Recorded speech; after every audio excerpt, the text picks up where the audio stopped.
sastra Melayu. Kalau kita amati sejarah, sangatlah nyata bahwa bahasa Melayu itu memainkan peranan penting sebagai salah satu faktor pemersatu bangsa Indonesia. Jadi ada selain agama Islam, bahasa Melayu itu menjadi faktor penting pemersatu bangsa Nusantara. Karena apa? Karena itu kesusastraan Melayu sendiri itu merupakan kesusastraan di Nusantara yang paling luas pengaruh dan penyebarannya, mulai dari Ternate sampai ke Sulawesi, kemudian ke Sumbawa, Kalimantan, ke wilayah Jawa Timur, kemudian Jawa Barat, pesisir Jawa, dan Menanjung Melayu, Sumatera, sampai ke Siam, Kamboja, dan seterusnya. Itu terjadi karena penyebaran luas agama Islam di Nusantara pada abad 13, ya. Dan bahasa Melayu dijadikan bahasa penyebaran agama Islam, bahasa pengantar di lembaga-lembaga pendidikan. Karena itu kitab-kitab dalam bahasa Melayu itu dibaca luas dari Banda Aceh sampai ke Ternate dan itu. Dan itulah maka walaupun pemakai bahasa Melayu itu 7% saja dari pemakai bahasa-bahasa lain di Nusantara, maka bahasa Melayu itu dianggap menjadi bahasa persatuan bangsa Indonesia, berbanding dengan bahasa Jawa yang digunakan oleh 70% pemakai penduduk Nusantara itu. Kenapa? Karena bahasa sastra Jawa itu pengaruhnya itu lebih terbatas ke daerah-daerah yang Jawa, Madura, Lombok, Bali, Palembang, itu paling-paling itu aja ikut pengaruh sastra Jawa. Nah, itu kenyataan yang penting kenapa studi sastra Melayu ini sangat penting di Kiai Raden Hatta ini. Kemudian bahasa Melayu itu sebetulnya merupakan bahasa dunia Islam yang ketiga setelah bahasa Arab dan bahasa Persia, bersama-sama dengan bahasa Turki Utsmani dan bahasa Urdu di India, di Pakistan. Karena itu sangat janggal sekali kalau kebudayaan dan bahasa Melayu itu tidak dipelajari di perguruan tinggi yang memutuskan kepada studi Islam. Jadi itu salah satu persoalan kita. Dan karya-karya sastra di dalam bahasa-bahasa daerah di Nusantara yang bernafaskan atau bercorak Islam itu pada umumnya itu disadur atau diterjemahkan dari sastra Melayu. Ya, ada hikayat-hikayat atau kitab sejarah dalam bahasa Aceh, di dalam bahasa Minangkabau, di dalam bahasa Bugis, dalam bahasa Banjar, dalam bahasa Jawa, Sunda, Madura, itu kebanyakan itu disadur dari sastra Melayu. Itu orang Melayu tidak sadar akan kebesaran daripada kreativitas para pujangganya itu, ya. Jadi karena itu sekarang saya ingin berbicara tentang, kalau berbicara tentang perkembangan sastra Melayu, itu sastra Melayu itu tidak mati, berbeda dengan sastra Bugis misalnya, sastra Jawa, sastra sudah mati semua itu. Yang masih berkembang terus ini adalah sastra Melayu, itu yang disebut sastra Indonesia sekarang ini, sastra Malaysia, Brunei, dan seterusnya. Itu jadi masih eksis terus sampai abad 20 dan berkembang dengan ini. Nah, salah satu yang mempertalikan hubungan ini dengan sastra lama itu adalah religiositas, dan itu salah satu ditunjukkan di dalam religiositas itu. Karena itu saya ingin berbicara tentang religiositas itu dalam sastra Indonesia dan hubungannya nanti langsung dengan sastra Melayu, ya. Jadi dalam sejarahnya khususnya di Indonesia, sastra itu selalu hidup bau-membau dengan agama. Hubungan erat sastra dengan agama itu berlangsung sejak lama.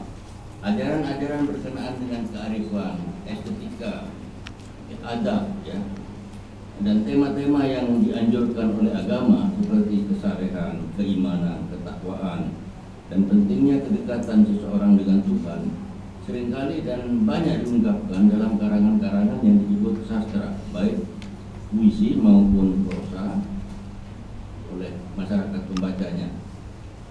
begitu pula dengan pengalaman kerohanian atau pengalaman religius, mistik ya, pengalaman mistik itu lahir dari renungan mendalam hubungan manusia dengan Tuhan, seperti perasaan bahwa Tuhan itu begitu dekat ya, lebih dekat dari urat leher manusia, dan keberadaan manusia selaku hambanya tidaklah terpisah dari keberadaannya. Dalam hal ini yang salah satu karakter khusus dari sastra Melayu mengenai masalah ketuhanan ini adalah bahwa karya-karya mereka itu sebagian merupakan tafsir kerohanian terhadap ayat-ayat Al-Quran. Jadi kalau kita membaca misalnya Tufat An-Nafis Raja Ali Haji itu, dia menafsirkan perilaku pemimpin-pemimpin Melayu dalam sejarah Melayu itu mengacu kepada Al-Quran, kemudian pada adab yang dibangun oleh tokoh seperti Mawardi, Al-Ghazali dan segala macam itu. Jadi itu erat sekali nanti kaitannya dengan adab itu yang kita maksud itu. Kalau kita baca Tajuk Salatin misalnya, itu bagaimana raja yang adil dan ihsan itu harus mengikuti syariat Islam, harus patuh kepada syariat Islam dan seterusnya. Itu perlu dikaji kembali karena di situ. Jadi kemudian tentang diterangkan misalnya dampak pentingnya dari penerapan syariat Islam di dalam undang-undang sebuah kerajaan Islam, misalnya di undang-undang adat Aceh ya, undang-undang adat Sultan Adam di Banjarmasin, undang-undang adat Sultan Abdurrahman di Madura, di Sumeneb itu. Misalnya kalau di Aceh itu diharuskan penduduk itu memelihara kerbau karena untuk pertahanan ekonomi, daya tahan ekonominya itu, karena kerbau banyak sekali di sana itu. Jadi raja itu sultan memberikan bibit kerbau supaya dipelihara dan nanti anak pianak ini. Tetapi karena di Madura itu tidak ada kerbau, yang ada itu sapi, maka sapilah yang diwajibkan untuk dipelihara. Akhirnya apa yang terjadi pada satu saat tahun 60-an itu jumlah sapi di Madura itu 2 kali lipat jumlah penduduknya. Sehingga negeri itu makmur, tak pernah kelaparan dan selalu hidup. Nah, syariat Islam semacam ini yang perlu dipelajari kembali. Jadi bukan soal hukum pancung, hukum potong tangan dan segala macam ini. Nah ini yang jangan malu-malu dikemukakan oleh para sarjana Muslim tentang banyak hal yang positif dari adab dan syariat Islam itu. Dan kebudayaan Melayu itu sendiri dibangun berdasarkan sendi-sendi peradaban Melayu itu dibangun. Kalau kita baca teks-teks lama sampai pada teks-teks yang terbaru itu dibangun berdasarkan syariat dan tasawuf. Nah itulah yang membentuk adab Melayu gitu.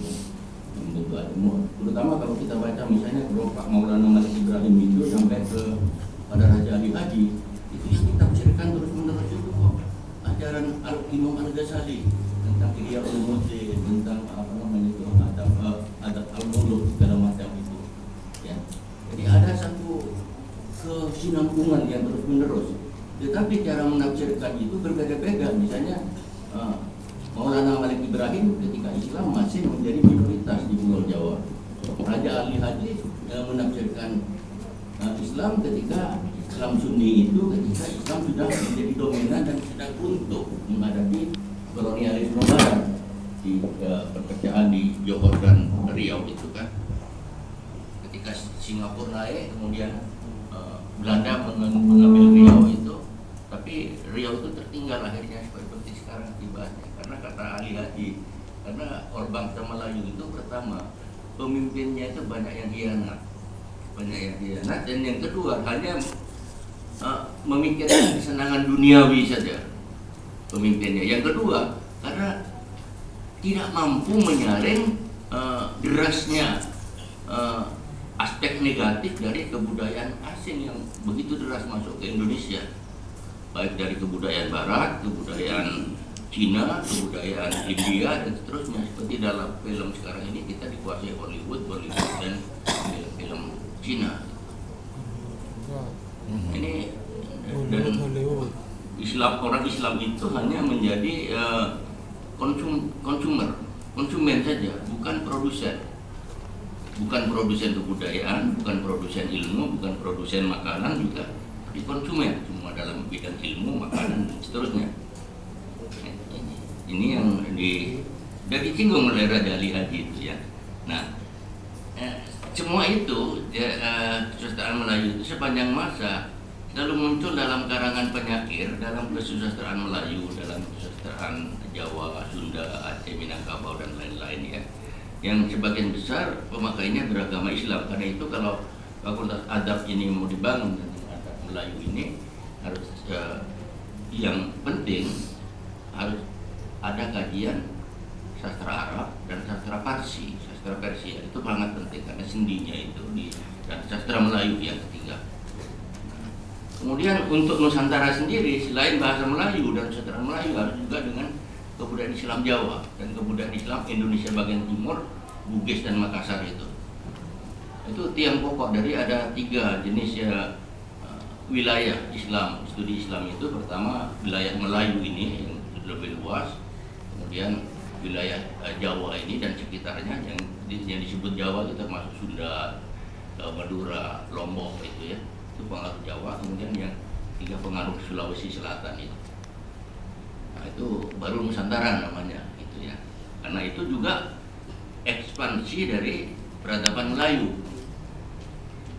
Islam yang ada di Jawa maupun yang di timur itu ekspansi dari peradaban Melayu ya. Orang Melayu aja tidak sadar hanya mengaku di Riau saja, Melayu itu kan luas sekali gitu ya.